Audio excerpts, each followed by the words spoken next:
अगर हम ये सोचें कि इस हफ्ते हमने जो सबसे बड़ा फाइनेंशियल या करियर से जुड़ा फैसला लिया वो पूरी तरह से लॉजिक और डेटा पर आधारित था, तो सच कहूं तो शायद हम गलत हैं। असल में होता क्या है ना कि वो फैसला शायद हमारी जगह एक आलसी छुपे हुए ऑटो पायलट दिमाग ने लिया है। एक ऐसा दिमाग जिसे नुकसान से बेहद डर लगता है। हाँ वही ना, जब हम इंसानी दिमाग, उसके विकास और उसके फैसले लेने के तरीकों की दुनिया में कदम रखते हैं तो अचानक लॉजिक की सारी क्लैरिटी गायब हो जाती है। ये एक ऐसी दुनिया है जहाँ कोई सीधा एक्सरे काम ही नहीं करता। बिल्कुल, और इसीलिए दिमागी उलझनों को समझना इतना मुश्किल लगता है।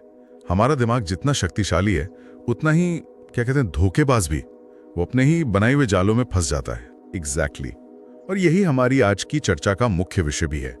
ये गहरा विश्लेषण इस बात पर है कि हमारा अपना दिमाग हमें हर दिन बल्कि हर पल कैसे धोखा देता है। सही कहा।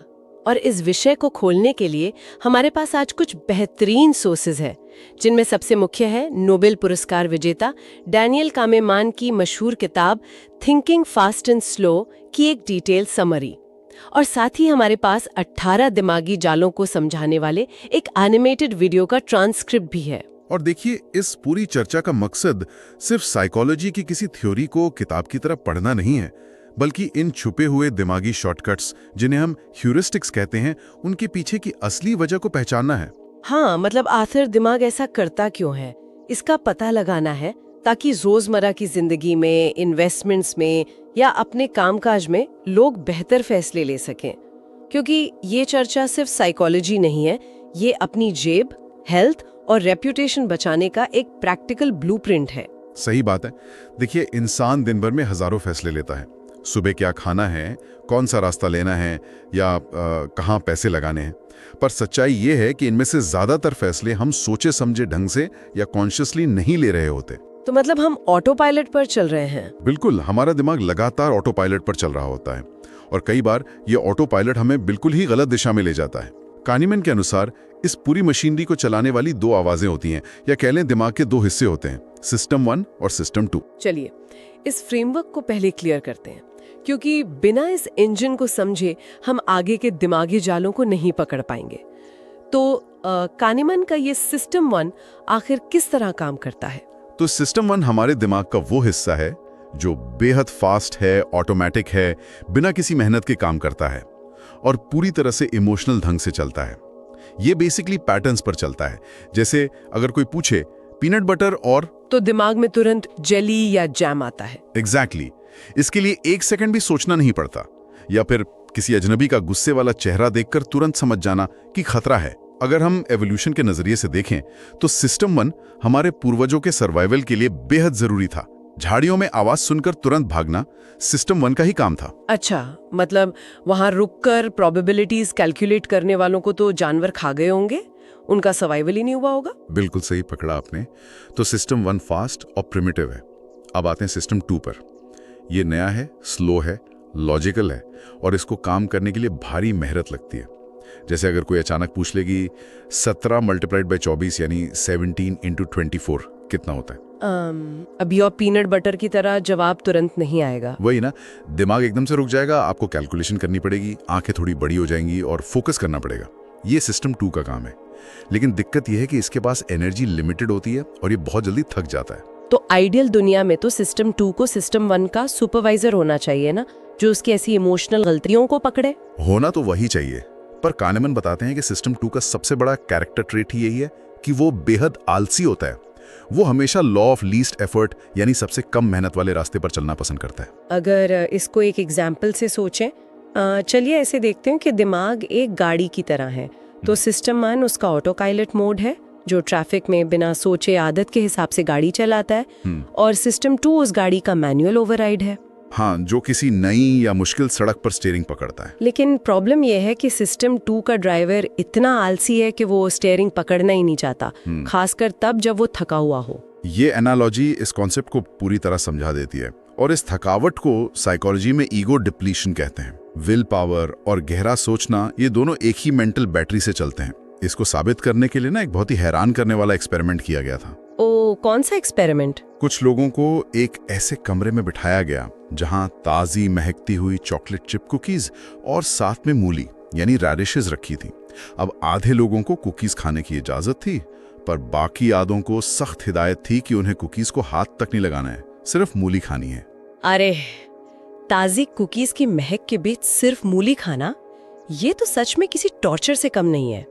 उन्हें अपनी सारी विल पावर उस महक को इग्नोर करने में लगानी पड़ी होगी। हाँ, और वही इस एक्सपेरिमेंट का मकसद था। इस एग्जॉस्टिंग टास्क के बाद सभी को एक मुश्किल पजल सॉल्व करने को दी गई, और सच कहूं तो वो पजल असल में डिजाइन ही ऐसे हुई थी कि सॉल्व हो ही नहीं सकती। रिसर्चर्स को बस ये देखना था कि लोग कितनी देर तक हार नहीं मानते। अच्छा, तो रिजल्ट क्या रहा? जिन्होंने मूली खाई उनका क्या हुआ? जिन्होंने आराम से कुकीज खाई थी उन्होंने करीब 19 मिनट तक लगातार कोशिश की, पर जिन्हें अपनी विल पावर का इस्तेमाल करके कुकीज को रेजिस्ट करना पड़ा था, उन्होंने सिर्फ 8 मिनट में हार मान ली। उनका सिस्टम 2 पूरी तरह से थक चुका था। वाह, सिर्फ 8 मिनट! तो यहाँ आकर सच में कड़ियां जुड़ती हैं। जब हमारा लॉजिकल सिस्टम 2 थक जाता है, तब हमारा फास्ट और इमोशनल सिस्टम 1 आगे आकर स्टीयरिंग पकड़ लेता है। और क्योंकि सिस्टम 2 सो रहा है, सिस्टम 1 हर आसान शॉर्टकट और धोखे को सच मान लेता है। आई थिंक यही वो पॉइंट है जहां दिमाग शब्दों और नंबर्स के जाल में बुरी तरह फंसना शुरू होता है। अब बिल्कुल सही दिशा में सोच रही हैं, क्योंकि सिस्टम 1 को तुरंत फैसला लेना है। वो सबसे पहले दिखने वाली इंफॉर्मेशन को पकड़ लेता है। इसे हम एंकरिंग इफेक्ट कहते हैं। इसका मतलब है कि जो पहला नंबर दिमाग के सामने आता है, वो एक एंकर यानी लंगर की तरह हमारी सोच को वहीं रोक देता है, भले ही उस नंबर का आगे की बात से कोई लॉजिकल कनेक्शन ना हो। हाँ, इसके बारे में सोर्सेज में एक बड़ा अजीब एक्सपेरिमेंट दिया गया है। एक स्पिनिंग व्हील, जैसे मेला या गेम शोज में होता है, उसको ऐसे सेट किया गया कि वो घूमकर या तो नंबर 10 पर रुकेगा या 65 पर। फिर लोगों से व्हील घुमाने को कहा गया। सही याद दिलाया आपने। जिनके सामने व्हील 10 पे रुका, उनसे तुरंत एक सवाल पूछा गया कि यूनाइटेड नेशंस में अफ्रीकन देशों का परसेंटेज कितना है। तो उन्होंने गेस किया करीब 25%। पर जिनके सामने व्हील 65 पे रुका था, उन्होंने उसी सवाल का जवाब गेस किया करीब 45%। दोनों ग्रुप्स को पता था कि व्हील का नंबर बिल्कुल रैंडम था।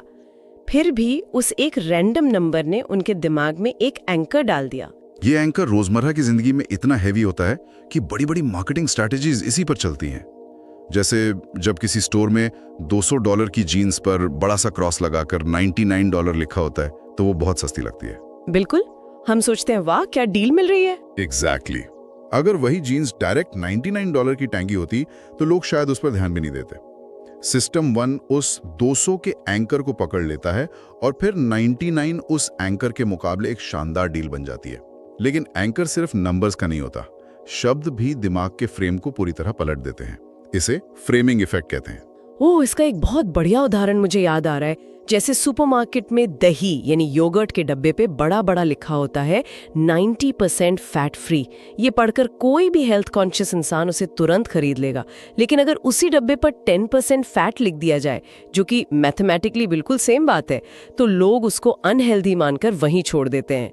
दिमाग फैट शब्द से डरता है और फैट फ्री शब्द से अट्रैक्ट होता है। वही ना, मतलब तो दोनों में सेम ही है, पर फ्रेम अलग है। और इस फ्रेमिंग का असर सिर्फ सामान खरीदने तक सीमित नहीं है, ये बड़े पब्लिक पॉलिसी फैसलों पर कैसा असर डालता है, इसका एक बहुत प्रसिद्ध उदाहरण ऑर्गन डोनेशन का है। यूरोप में जर्मनी और ऑस्ट्रिया जैसे 2 पड़ोसी देश हैं जिनकी संस्कृति और लोगों की सोच लगभग एक जैसी है। पर जर्मनी में ऑर्गन डोनेशन रेट सिर्फ 12% था, जबकि ऑस्ट्रिया में 99%। वेट, इतना बड़ा फर्क? ये कैसे पॉसिबल है कि 2 एक जैसे देश इतने अलग नतीजे दें? फर्क लोगों की सोच में नहीं था, फर्क सिर्फ उस फॉर्म के फ्रेम में था जो उन्हें फिल करना होता था। जर्मनी में ऑप्ट इन सिस्टम था, मतलब एक खाली बॉक्स होगा और आपको वहां टिक करना होगा अगर आप ऑर्गन डोनर बनना चाहते हैं। जबकि ऑस्ट्रिया में ऑप्ट आउट सिस्टम था, मतलब फॉर्म पर डिफॉल्ट टिक लगा है कि आप डोनर हैं और अगर नहीं बनना तो बॉक्स को अनटिक करें। अच्छा, तो यहाँ सिस्टम 2 का आलस अपना खेल दिखा रहा है। बिल्कुल, इंसान उस फॉर्म पर टिक या अनटिक करने का मिनिमल एफर्ट भी नहीं उठाना चाहता, वो डिफॉल्ट फ्रेम को ही एक्सेप्ट कर लेता है। और इस एक छोटे से फॉर्म के डिजाइन ने, एक शब्द के हेर फेर ने लाखों जिंदगियों और मेडिकल रिसोर्सेज पर असर डाला। क्योंकि यहाँ मेरे दिमाग में एक बड़ा सवाल खड़ा हो रहा है। हम तो आम लोग हैं, हम शायद इस जाल में फंस जाएं क्योंकि हमारा अटेंशन स्पैन छोटा है। लेकिन क्या जो लोग इन फील्ड्स के एक्सपर्ट्स हैं, जैसे जजेस जो सालों की पढ़ाई और एक्सपीरियंस के बाद फैसले लेते हैं, या फाइनेंशियल एनालिस्ट जो दिन रात सिर्फ नंबर्स देखते हैं, क्या वो भी इन सब से बचे नहीं रहते? उनका सिस्टम 2 तो लॉजिकली हाईली ट्रेन्ड होना चाहिए ना? ये सोचना बहुत नेचुरल है कि उनकी ट्रेनिंग उन्हें बचा लेगी, पर देखिए रिसर्च साफ दिखाती है कि एक्सपर्ट्स भी इससे बिल्कुल बचे नहीं हैं। कहनेमैन का डेटा तो ये तक दिखाता है कि जजेस भी फ्रेमिंग और एंकरिंग का बुरी तरह शिकार होते हैं। सच में? जजेस भी? हाँ, उनका फैसला इस बात पर बदल सकता है कि उन्होंने दोपहर का खाना खाया है या नहीं। अगर जज भूखा है तो उसका सिस्टम 2 एग्जॉस्टेड है, वही ईगो डिप्लीशन जो हमने पहले डिस्कस किया, और तब वो डिफॉल्ट यानी आसान फैसला देगा जो अक्सर प्रिजनर के खिलाफ होता है। इससे बचने का एक ही तरीका है कि हम अपनी पढ़ाई या ट्रेनिंग पर अंधा भरोसा न करें, बल्कि उस एंकर को पहचानने की आदत डालें। अगर कोई 90% सर्वाइवल रेट की बात कर रहा है तो तुरंत पूछिए, मतलब 10% मॉर्टेलिटी रेट है? फ्रेम को पलट कर देखना ही इसका इकलौता इलाज है। ये बेहद जरूरी पॉइंट है। तो यहाँ तक ये साफ है कि जब सिस्टम 2 आलसी होता है तो सिस्टम 1 एंकर्स और फ्रेम्स पर चिपक जाता है। और मैंने देखा है कि जब इन फ्रेम्स और एंकर्स का असर हमारे अपने पैसों या हमारी चीजों पर पड़ता है तो ये दिमागी जाल किसी लोहे की जंजीर जैसा मजबूत हो जाता है। हाँ, और वहां से इमोशंस का रोल और बड़ा हो जाता है। क्योंकि अगर ध्यान दिया जाए तो हमारा दिमाग जीतने की खुशी से कम मोटिवेट होता है और हारने के डर से कहीं ज्यादा। और इसी डीप साइकोलॉजी के असर को समझाने के लिए कहनेमैन और उनके सहयोगी आमोस ट्वेर्स्की ने प्रोस्पेक्ट थ्योरी और लॉस अवर्जन का कॉन्सेप्ट दिया, जिसके लिए उन्हें नोबेल पुरस्कार भी मिला। उन्होंने इकोनॉमिक्स का एक सिंपल मैथमेटिकल रूल तोड़ा।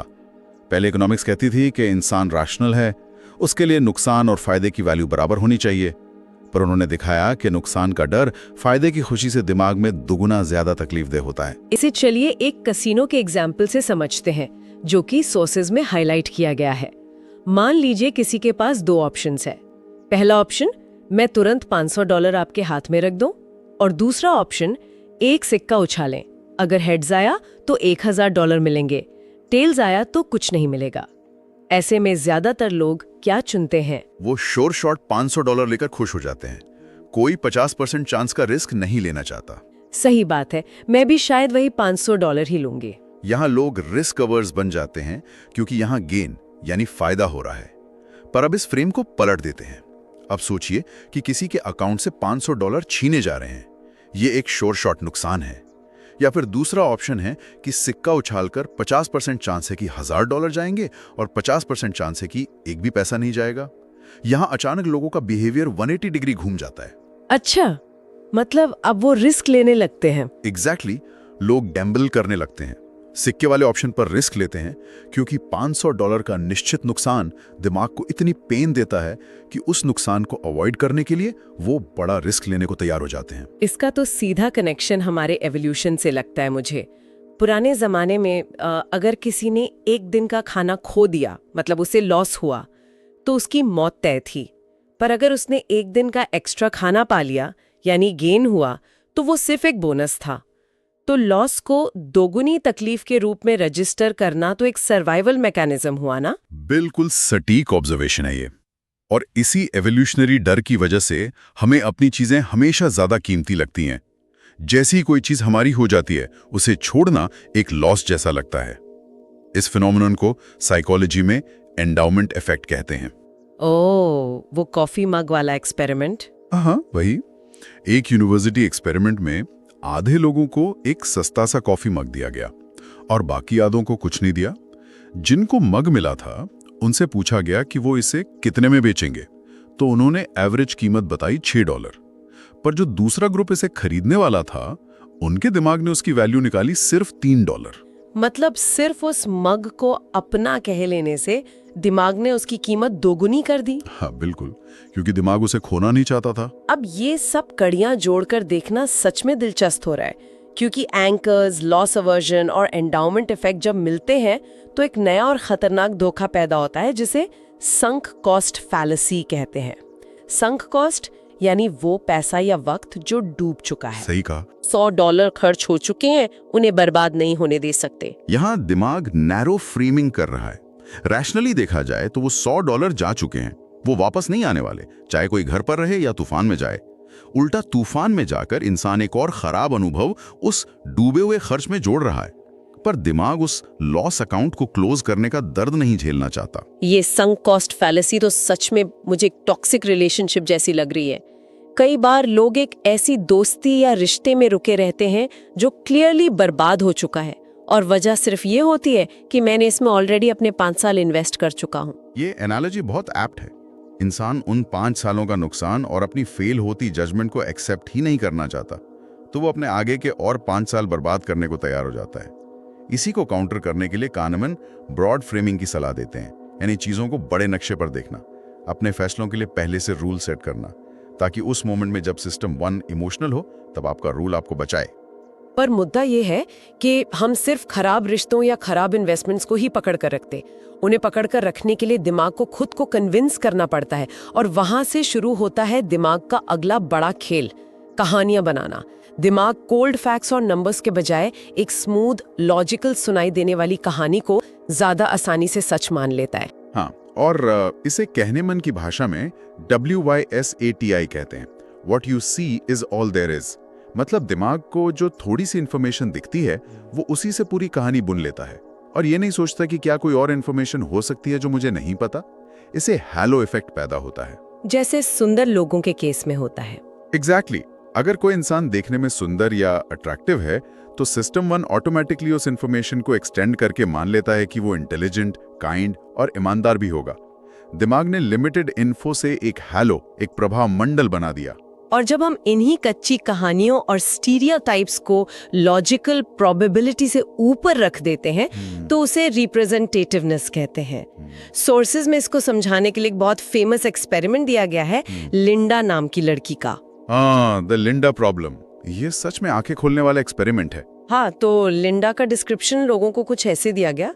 लिंडा एक 31 साल की सिंगल, आजाद ख्याल और आउटस्पोकन फिलॉसफी स्टूडेंट है जो डिस्क्रिमिनेशन और सामाजिक मुद्दों के मूवमेंट में भाग लेती है। फिर लोगों से पूछा गया कि इन दोनों में से किसकी प्रोबेबिलिटी ज्यादा है। ऑप्शन 1, लिंडा एक बैंक टेलर है, या ऑप्शन 2, लिंडा एक बैंक टेलर है और साथ ही एक फेमिनिस्ट मूवमेंट का हिस्सा है। और हैरानी की बात यह है कि लगभग हर किसी ने, यहाँ तक कि स्टैटिस्टिक्स पढ़ने वाले स्टूडेंट्स ने भी दूसरा ऑप्शन चुना। पर लॉजिकली ये कंजंक्शन फैलेसी है, ये असंभव है। अगर इसको थोड़ा और ब्रेक डाउन करें तो किसी एक इवेंट के होने की प्रोबेबिलिटी हमेशा 2 इवेंट्स के साथ होने से ज्यादा होती है। जैसे बारिश होने की प्रोबेबिलिटी हमेशा बारिश होने प्लस बिजली कड़कने की प्रोबेबिलिटी से ज्यादा होगी। तो लिंडा के सिर्फ बैंक टेलर होने के चांसेस उसके टेलर और फेमिनिस्ट दोनों होने से ज्यादा ही होंगे ना। फिर लोग ऑप्शन 2 क्यों चुनते हैं? क्योंकि सिस्टम 1 को मैथ्स पसंद ही नहीं है, उसको कहानी की कोहेरेंस यानी सिमेट्री पसंद है। फेमिनिस्ट बैंक टेलर की डिटेल लिंडा की आउटस्पोकन पर्सनालिटी वाली कहानी में बिल्कुल फिट बैठती है। एक डिटेल कहानी स्टैटिस्टिक्स के हिसाब से हमेशा कम प्रोबेबल होती है, लेकिन वो दिमाग को सच और बिलीवेबल लगती है। और जब ऐसी किसी डिटेल्ड कहानी में डर या खतरे का इमोशन जुड़ जाए तो एक अवेलेबिलिटी ह्यूरिस्टिक बन जाती है। जो बात दिमाग में जल्दी और आसानी से विविड इमेजेस के साथ आती है, दिमाग उसे तुरंत बड़ा और सच मान लेता है।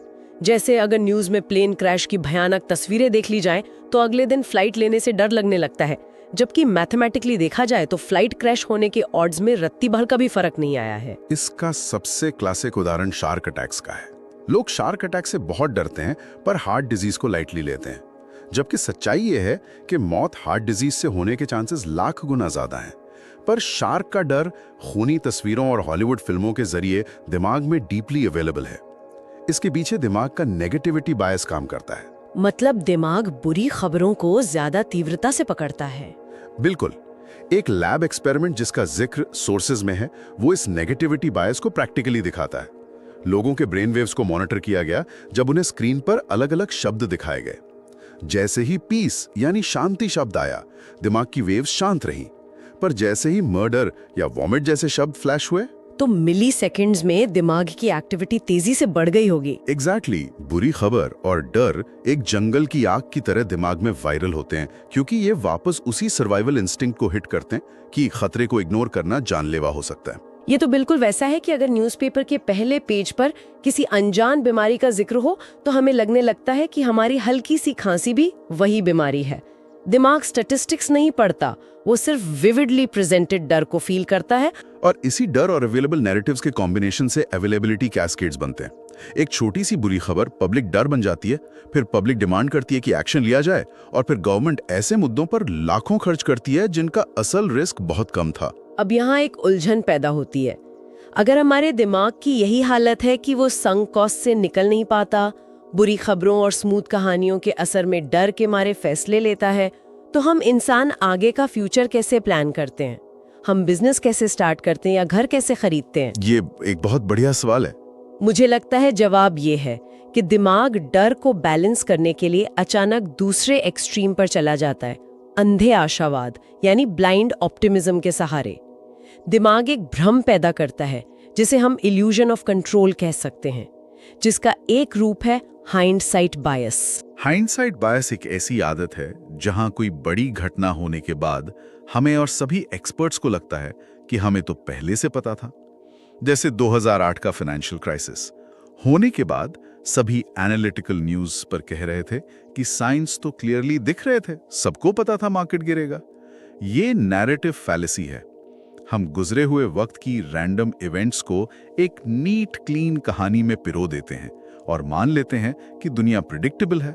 हम भूल जाते हैं कि दुनिया कितनी रैंडम है और लक का कितना बड़ा हाथ होता है। और इस हाइंडसाइट बायस का सीधा असर आगे आने वाली प्लानिंग पर पड़ता है, जिसे प्लानिंग फैलेसी कहते हैं। एक एक्सपेरिमेंट में कॉलेज स्टूडेंट से पूछा गया कि उन्हें अपनी सीनियर थीसिस पूरी करने में लगभग कितने दिन लगेंगे। उन्होंने एवरेज 34 दिन का एस्टिमेट दिया। फिर रिसर्चर्स ने उनसे पूछा कि अगर सब कुछ खराब हो जाए, वर्स्ट केस सिनेरियो में कितने दिन लगेंगे, तो उन्होंने कहा 49 डेज। और रियलिटी में क्या हुआ? रियलिटी में एवरेज टाइम उन्हें 55 दिन लगा। उनका वर्स्ट केस सिनेरियो का एस्टिमेशन भी रियलिटी से छोटा था। यही एग्जैक्ट हालत स्टार्टअप्स की होती है। हमारे दिमाग में सिर्फ उन स्टार्टअप्स की न्यूज़ होती है जो सक्सेसफुल हो गए, जो यूनिकॉर्न बन गए, जो हजारों स्टार्टअप शुरू होते ही फेल हो गए और बंद हो गए। उनकी कहानी किसी न्यूज़पेपर में नहीं छपती है, इसलिए दिमाग को उनका डेटा नहीं मिलता, जिसे सर्वाइवरशिप बायस कहते हैं। हमें लगता है कि सक्सेस का रेट बहुत हाई है क्योंकि फेल होने वालों की कब्र यानी सेमेट्री हमें दिखती ही नहीं है। आगे फ्यूचर प्रिडिक्ट करने और पैटर्न ढूंढने के इस जुनून में एक और कमाल का कॉन्सेप्ट आता है, रिग्रेशन टू द मीन। इसे समझना सच में थोड़ा काउंटर इंट्यूटिव है। एक इजरायली एयरफोर्स इंस्ट्रक्टर की कहानी दी गई है यहाँ। उस इंस्ट्रक्टर ने देखा कि जब भी कोई कैडेट बहुत शानदार उड़ान भरता था और वो उसकी तारीफ करता था, तो अगली बार उस कैडेट की परफॉर्मेंस गिर जाती थी। लेकिन जब किसी कैडेट की फ्लाइट बहुत खराब होती और इंस्ट्रक्टर उसे पूरी तरह डांटता था, तो अगली बार उसकी परफॉर्मेंस बेहतर हो जाती थी। तो इंस्ट्रक्टर ने क्या नतीजा निकाला? उसने नतीजा निकाला कि तारीफ करना बेकार है और डांटना यानी पनिशमेंट लोगों की परफॉर्मेंस सुधारता है। देखने में तो ऐसा ही लगता है कि एक कारण है और एक उसका परिणाम है, पर मैथमेटिक्स इससे बिल्कुल अलग स्टोरी बताता है। असल वजह यह थी कि एक्सट्रीम परफॉर्मेंसेस हमेशा नेचुरली अपने एवरेज की तरफ लौटती हैं। अगर किसी कैडेट ने अपनी आम क्षमता से बहुत अच्छा जहाज उड़ाया यानी एक्सट्रीम हाई था, तो अगली बार उसकी परफॉर्मेंस का अपने नेचुरल एवरेज की तरफ गिरना स्टैटिस्टिक्स का रूल है, चाहे आप उसे डांटें या शाबाशी दें। अच्छा। और जिसका दिन बहुत खराब था, एक्सट्रीम लो, उसका अगली बार नेचुरली ठीक होना तय था। तो अगली बार उसके 0 पर आउट होने पर लोग तुरंत कहानी बना देते हैं कि इसे नजर लग गई या ओवर कॉन्फिडेंट हो गया है। पर असल में वो सिर्फ रिग्रेशन टू द मीन था। वो बस अपने नॉर्मल बैटिंग एवरेज की तरफ वापस जा रहा था। दिमाग ने अननेसेसरीली कॉज एंड इफेक्ट की कहानी बना ली। एकदम सही। तो अगर हमारा दिमाग इतना ही over optimistic, illusion of control में रहने वाला और पैटर्न्स ढूंढने वाला है, तो क्या इसका मतलब ये है कि हमें ऑप्टिमिज्म पूरी तरह छोड़ देना चाहिए और हमेशा सिनिक यानी निराशावादी बनकर रहना चाहिए? ये बहुत अहम मुद्दा है और कैनेमन के हिसाब से इसका जवाब है नहीं। ऑप्टिमिज्म सोसाइटी को आगे बढ़ाने वाला सबसे बड़ा इंजन है। अगर इंसान ऑप्टिमिस्टिक ना हो तो कोई नया बिजनेस स्टार्ट नहीं करेगा, कोई साइंटिफिक इन्वेंशन नहीं होगी, कोई बड़ा रिस्क नहीं लेगा। पर इसे रियलिटी से बैलेंस करना जरूरी है। इसके लिए गैरी क्लाइन ने एक बेहद असरदार टेक्निक दी है जिसे प्रीमॉर्टम कहते हैं। प्रीमॉर्टम जैसे पोस्टमॉर्टम मरने के बाद होता है, वैसा कुछ? बिल्कुल। प्रीमॉर्टम किसी प्रोजेक्ट को शुरू करने से पहले किया जाता है। इस टेक्निक में पूरी टीम को एक साथ बिठाकर ये इमेजिन करना होता है कि मान लीजिए 1 साल बाद ये प्रोजेक्ट बुरी तरह फेल हो चुका है। अब रिवर्स में सोचिए कि वजह क्या थी, कौन सी चीजें थी जिन्होंने प्रोजेक्ट को डुबाया, ये एक छोटी सी एक्सरसाइज दिमाग को अपने ब्लाइंड ऑप्टिमिज्म से बाहर आने और हिडन रिस्क ढूंढने पर मजबूर कर देती है। चाहे वो सिस्टम 1 की जल्दबाजी हो, ह्यूरिस्टिक्स के शॉर्टकट्स हों, संक कॉस्ट फैलेसी हो या इल्यूजन ऑफ कंट्रोल, इनको दिमाग की हार्ड ड्राइव से पूरी तरह डिलीट तो नहीं किया जा सकता। ये हमारे एवोल्यूशनरी हार्डवेयर का हिस्सा है, लेकिन हम इन्हें पहचानना जरूर सीख सकते हैं। जब भी कोई अहम फैसला लेना हो तो जानबूझकर थोड़ा कॉग्निटिव स्ट्रेन लाइए, यानी उस आसान वाले रास्ते को चैलेंज कीजिए। सही दिशा और सटीक निष्कर्ष। थोड़ा रुकिए, दूसरों से सलाह लीजिए, यानी एक आउटसाइड व्यू अपनाइए, क्योंकि दूसरों का सिस्टम 2 हमारे सिस्टम 1 की गलतियां आसानी से देख लेता है। बिल्कुल, और इस तरह के पॉजेज और फ्रेम्स को पलटने की आदत डालकर ही हम बेहद गलत फैसले लेने से खुद को बचा सकते हैं। इस पूरे विश्लेषण को समाप्त करने से पहले कानमन की किताब के आखिरी हिस्से में एक ऐसी चर्चा है जो हमारी इस आम धारणा पर एक आखिरी बड़ा सवाल खड़ी करती है। उनका मानना है कि हम सबके अंदर 2 अलग-अलग व्यक्तित्व या 2 सेल्व्स होते हैं। पहला है द एक्सपीरियंसिंग सेल्फ, यानी वो हिस्सा जो उस पल में जिंदगी जीता है, जो एक्चुअल खुशी या तकलीफ महसूस करता है। और दूसरा है द रिमेम्बरिंग सेल्फ, जो बाद में उस पल की कहानी याद रखता है। ये साइकोलॉजी का एक बड़ा आई ओपनर है। सच में हमारा रिमेम्बरिंग सेल्फ किसी भी अनुभव को, चाहे वो पूरी छुट्टियां या वेकेशंस ही क्यों ना हो, सिर्फ 2 पैरामीटर्स पर जज करता है। एक है पीक, यानी उस ट्रिप का सबसे इंटेंस अच्छा या बुरा पल क्या था, और दूसरा है एंड, यानी अंत कैसा था। तो बीच के टाइम का क्या? हम ड्यूरेशन या उस ट्रिप में बिताए गए लंबे, शांत और आरामदायक समय को पूरी तरह भूल जाते हैं। अगर 10 दिन बहुत अच्छे थे पर आखिरी दिन फ्लाइट मिस हो गई, तो रिमेम्बरिंग सेल्फ पूरी ट्रिप को खराब घोषित कर देता है। बाप रे! तो इस हिसाब से देखा जाए तो हमारी जिंदगी का एक बड़ा हिस्सा एक इल्यूजन ही है। हम अपने आगे के सारे बड़े फैसले, जैसे अगली छुट्टी कहाँ बितानी है, कौन सी जॉब करनी है या किससे शादी करनी है, ये इस आधार पर नहीं लेते कि हम रोजमर्रा के उन अनुभवों के दौरान कैसा महसूस करेंगे, बल्कि इस आधार पर लेते हैं कि बाद में उसकी एक कहानी याद करने में कैसी लगेगी। वही तो सबसे बड़ा आयरॉनिकल सच है। हम असलियत में अपने अनुभवों के नहीं, बल्कि अपनी अनएडिटेड मेमोरीज के गुलाम हैं। तो इस चर्चा के अंत में अगली बार जब भी किसी बड़े फैसले पर साइन करने वाले हों, तो 2 पल रुकें और अपने आप से पूछिए, क्या ये फैसला इस पल की असली खुशी और लॉजिकल डेटा पर आधारित है, या सिर्फ इसलिए लिया जा रहा है ताकि फ्यूचर में ऐसी ही किसी कॉन्वर्सेशन में सुनाने के लिए एक अच्छी कहानी मिल सके। इसे ध्यान में रखिए